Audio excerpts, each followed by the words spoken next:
Hello everyone and welcome to English Tutorial by SB.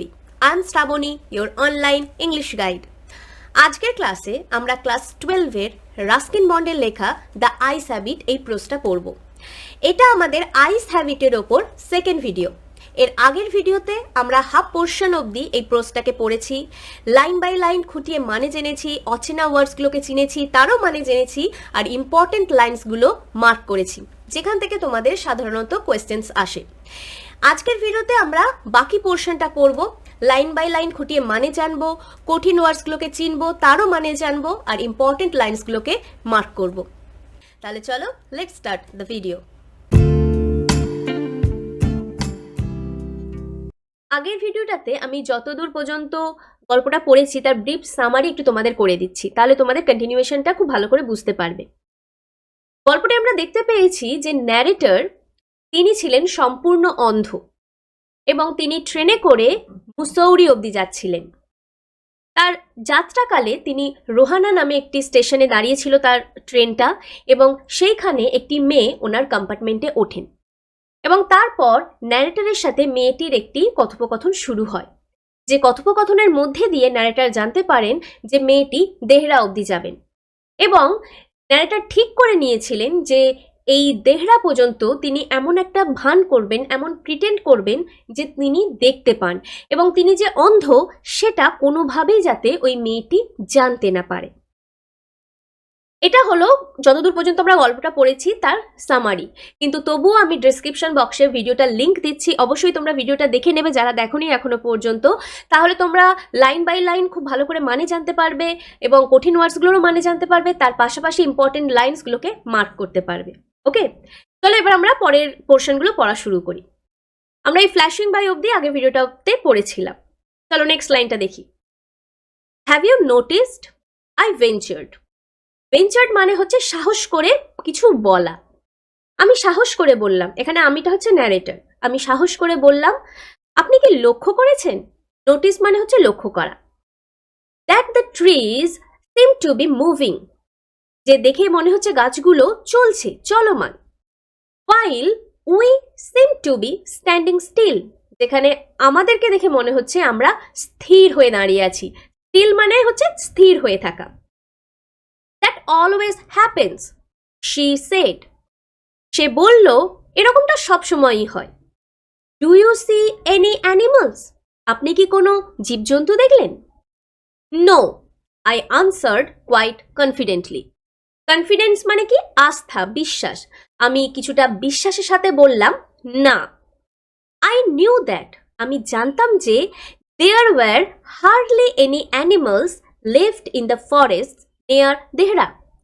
আমি জানতাম যে দেহরার কাছাকাছি জঙ্গলগুলোতে খুব একটা জীবজন্তু থাকে না।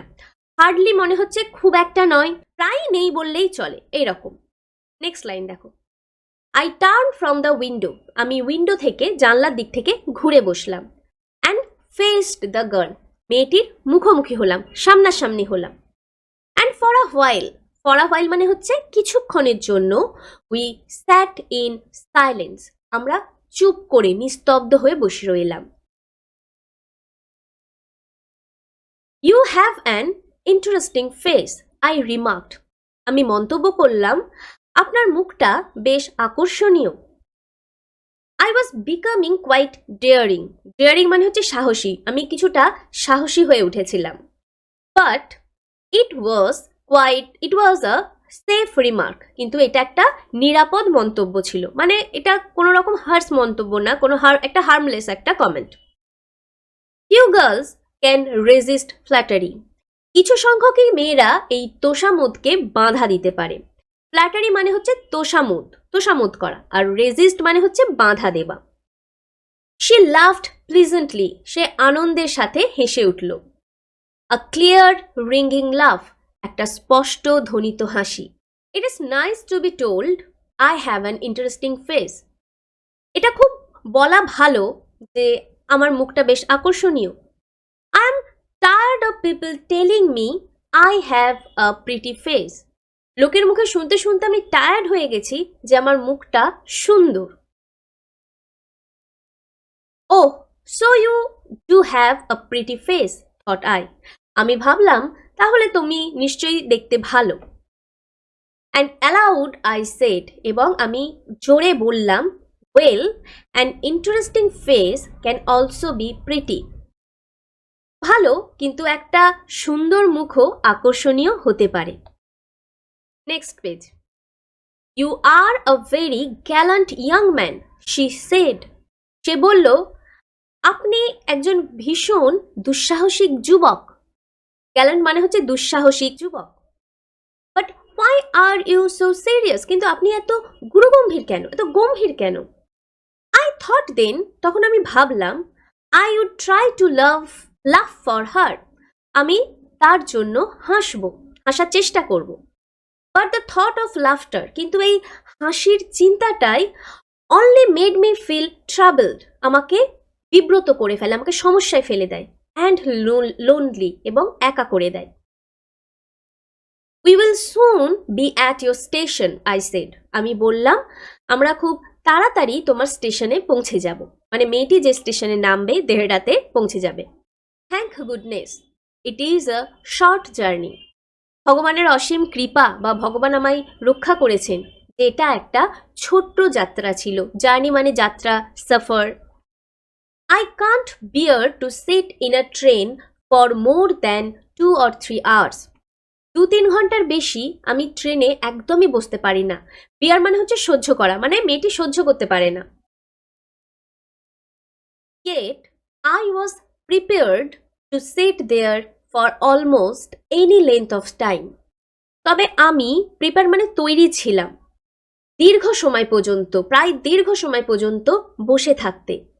Just to listen to her talking, শুধুমাত্র তার কথা শোনার জন্য ন্যারেটর দীর্ঘ সময় পর্যন্ত ওই ট্রেন কম্পার্টমেন্টে বসে থাকার জন্য তৈরি ছিলেন।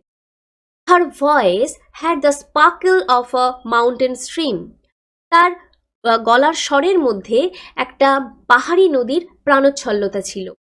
মাউন্টেন মানে হচ্ছে পাহাড়, আর স্ট্রিম মানে হচ্ছে নদী, ছোট নদীকে স্ট্রিম বলা হয়, আর স্পার্কল মানে হচ্ছে প্রাণোচ্ছল্লতা। As soon as she left the train, যেই না মাত্র সে ট্রেন ছেড়ে চলে যাবে, she would forget our brief encounter, সে ভুলে যাবে আমাদের এই সংক্ষিপ্ত একটা ছোট আলাপচারিতা, কথোপকথন। মেয়েটি হয়তো ভুলে যাবে ট্রেন থেকে নামার সাথে সাথে আমাদের মধ্যে যে দেখা হয়েছিল, কথা হয়েছিল। But it would stay with me for the rest of the journey, কিন্তু এই মুহূর্তটা, এই কথোপকথনটাই আমার বাকি যাত্রা পর্যন্ত আমার সাথে রয়ে যাবে। And for some time after, এবং তার পরেও কিছুটা সময় পর্যন্ত। দ্য ইঞ্জিনস হুইসেল স্ট্রিক্ট, ইঞ্জিনের বাঁশিটা তীক্ষ্ণ স্বরে বেজে উঠল। The carriage wheels changed their sound and rhythm, carriage মানে হচ্ছে কামরার চাকাগুলো তাদের শব্দ, তাদের ছন্দ পরিবর্তন করে নিল। দ্য গার্ল গট আপ, মেয়েটি উঠে পড়ল। And began to collect her things, এবং সে তার জিনিসপত্রগুলো জড়ো করতে শুরু করলো। কালেক্ট মানে জড়ো করা, সংগ্রহ করতে শুরু করলো। I wandered if she or her here in burn, আমি ভাবলাম যে মেয়েটি তার চুলটাকে খোঁপা করে রেখেছে। বান মানে হচ্ছে খোঁপা করে রাখা। আর ইফ ইট ওয়াজ প্লেটেড, কিংবা হয়তো বিনুনি করা। প্লেটেড মানে কি? বিনুনি করা। Perhaps it was hanging loose over her shoulder, বা হয়তো তার চুলটা কাঁধের ওপর ছাড়া আছে, খোলা আছে। Or was it cut very short, কিংবা হয়তো ছোট করে কাটা আছে। The train drew slowly into the station, ট্রেনটা খুব আস্তে আস্তে স্টেশনে ঢুকলো। Outside there was the shouting of porters and vendors, বাইরে মানে ট্রেনের বাইরেতে পোর্টার্স মানে কুলি, অ্যান্ড ভেন্ডার্স মানে বিক্রেতা এবং কুলিদের চেঁচামেচি হচ্ছিল। And a high pitched female voice, এবং একটা তীক্ষ্ণ উঁচু মহিলার গলার স্বর নিয়ার দ্য ক্যারেজ ডোর, একদম কামরার দরজার সামনে। এসব শোনা যাচ্ছিল, এই চিৎকারগুলো শোনা যাচ্ছিল। That voice must have belonged to the girl's aunt, এই স্বরটা অবশ্যই মেয়েটির পিসির। Good bye, the girl said, মেয়েটি বলল বিদায়। She was standing very close to me, মেয়েটি মানে সে আমার ভীষণ কাছে দাঁড়িয়েছিল। ক্লোজ মানে কি কাছে। সো ক্লোজ এতটাই কাছে that the perfume from her hair তার চুলের গন্ধটা ওয়াজ ট্যান্টালাইজিং আমাকে মুগ্ধ করে আবার নাগালের বাইরে বেরিয়ে যাচ্ছিল। ট্যান্টালাইজিং মানে নাগালের কাছে এসে আবার দূরে চলে যাওয়া। I wanted to raise my hand আমি চেয়েছিলাম আমার হাতটা তুলে ধরতে উঁচু করতে অ্যান্ড টাচ হার হেয়ার তার চুলটাকে স্পর্শ করতে। বাট শি মুভড অ্যাওয়ে কিন্তু সে চলে গিয়েছিল। Only the scent of perfume শুধুমাত্র সেই পারফিউমের গন্ধটায় স্টিল লিঙ্গার্ড মানে রয়ে গিয়েছিল। স্টিল মানে হচ্ছে তখনও রয়ে গিয়েছিল where she had stood যেখানে সে দাঁড়িয়েছিল। There was some confusion in the doorway দরজার পথে কিছু বিশৃঙ্খলার সৃষ্টি হয়েছিল। A man একটি লোক getting into the কম্পার্টমেন্টে ঢোকার সময় স্ট্যামার্ড অ্যান অ্যাপোলজি আমতা করে ক্ষমা প্রার্থনা করছিল। স্ট্যামার মানে হচ্ছে আমতা করে বলা, তোতলামি করা, আর অ্যাপোলজি মানে কি ক্ষমা চাওয়া, দোষ ত্রুটি স্বীকার করে নেওয়া। দেন দ্য ডোর ব্যাংড তারপর দরজাটা জোরে সশব্দে বন্ধ হয়ে গেল। ব্যাংড মানে হচ্ছে জোরে সশব্দে বন্ধ হয়ে যাওয়া। And the world was shut out again এবং পুরো পৃথিবীটা আবার আমার কাছে রুদ্ধ হয়ে গেল, বন্ধ হয়ে গেল। এই লাইনগুলো ভীষণ ইম্পর্টেন্ট, মার্ক করো। Then the door banged and the world was shut out again. Okay, খুব ইম্পর্টেন্ট লাইন, এখান থেকে কোয়েশ্চেন্স আসে লাইন তুলে। I return to my berth আমি আমার বসার জায়গায় শোবার জায়গায় ফিরে গেলাম। রিটার্ন মানে ফিরে যাওয়া। The guard blew his whistle guard whistle বাজিয়ে দিল। অ্যান্ড উই মুভড অফ এবং আমরা এগিয়ে চললাম। ওয়ান্স এগেন আরও একবার। I had a game to play আমাকে আবার একটা খেলা খেলতে হবে। Mark that line, very very important line.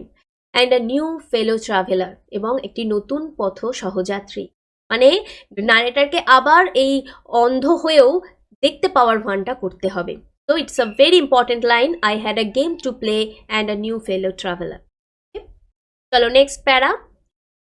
The train gathered speed ট্রেনটা গতি সঞ্চয় করলো। গ্যাদার মানে সঞ্চয় করা। ট্রেনটা গতি তুললো মানে জোরে দৌড়তে শুরু করলো। The wheels took up their song চাকাগুলো তাদের গান গাইতে শুরু করলো। দ্য ক্যারেজ গ্রোন্ড ক্যারেজ মানে কামরাটা গ্রোন্ড আর্তনাদ করে উঠলো। গ্রোন মানে হচ্ছে আর্তনাদ করে ওঠা। অ্যান্ড সুক নড়ে উঠল। আই ফাউন্ড দ্য উইন্ডো আমি জানালাটার দিকে চলে গেলাম। And sat in front of it এবং তার সামনে গিয়ে বসলাম। Staring into the daylight মানে দিনের আলোর দিকে তাকিয়ে রইলাম। That was darkness for me যেটা আমার কাছে ছিল অন্ধকার। So many things were happening outside the window জানালার বাইরে অনেক কিছু ঘটে যাচ্ছিল। It could be a fascinating game এটা খুব একটা আকর্ষণীয় চতুর খেলা হবে। Guessing what went on out there বাইরে কি ঘটছে সেটা অনুমান করাটা একটা খুব আকর্ষণীয় খেলা হবে। The man who had entered the compartment broke into my reverie যে লোকটি কম্পার্টমেন্টের মধ্যে প্রবেশ করেছিল আমার দিবা স্বপ্নটা, রিভারি মানে হচ্ছে ডে ড্রিম, দিবা স্বপ্নটা ভেঙে দিল।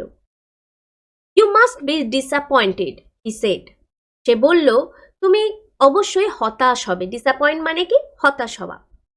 I am not nearly as attractive a travelling companion as the one who just left আমি যে নেমে গেল তার মতো অতটাও আকর্ষণীয়, অ্যাট্রাকটিভ মানে আকর্ষণীয় সহপথযাত্রী নই। She was an interesting girl I said আমি বললাম সে একজন খুবই আকর্ষণীয় মেয়ে ছিল। ক্যান ইউ টেল মি আপনি কি আমায় বলতে পারেন did she keep her hair long or short আপনি কি আমায় বলতে পারেন যে মেয়েটির চুলটা ছোট ছিল না লম্বা? I don't remember he said sounding puzzled মানে কি বিভ্রান্ত হওয়া, কিছুটা বিভ্রান্তির সুরেই সে বলল আমি মনে করতে পারবো না। ইট ওয়াজ হার আইজ আই নোটিসড শুধুমাত্র তার চোখটাকেই আমি লক্ষ্য করেছিলাম। নট হার হেয়ার তার চুলটা নয়। শি হ্যাড বিউটিফুল আইজ তার চোখগুলো খুব সুন্দর। মার্ক করো এই লাইনটা, she had beautiful eyes but they were of no use to her, কিন্তু সেগুলো তার কোনো কাজের নয়। নো ইউজ মানে কাজের নয়, অব্যবহার্য।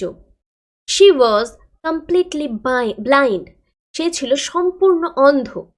ডিডেন্ট ইউ নোটিস, আপনি কি লক্ষ্য করেননি? এই লাস্ট লাইনটাও খুব ইম্পর্টেন্ট, এটা তুলেও কোয়েশ্চেন আসে, ডিডেন্ট ইউ নোটিস। তাহলে এই ছিল পুরো গল্পটা দ্য আইস হ্যাবিটের। এই গল্পটা খুবই ইন্টারেস্টিং, বাড়িতে তোমরা অবশ্যই গল্পটা খুব ভালো করে পড়বে। এবং এই যে পোর্শনটা আমরা পড়লাম, এখানে যদি কোনো রকম কোনো কনফিউশন থাকে, কোনো লাইনের মানে যদি বুঝতে অসুবিধা হয়, কোনো ওয়ার্ডের মানে যদি বুঝতে অসুবিধা হয়, don't hesitate two write me in my comment section. আমি অবশ্যই তোমাদের কনফিউশন দূর করে দেব।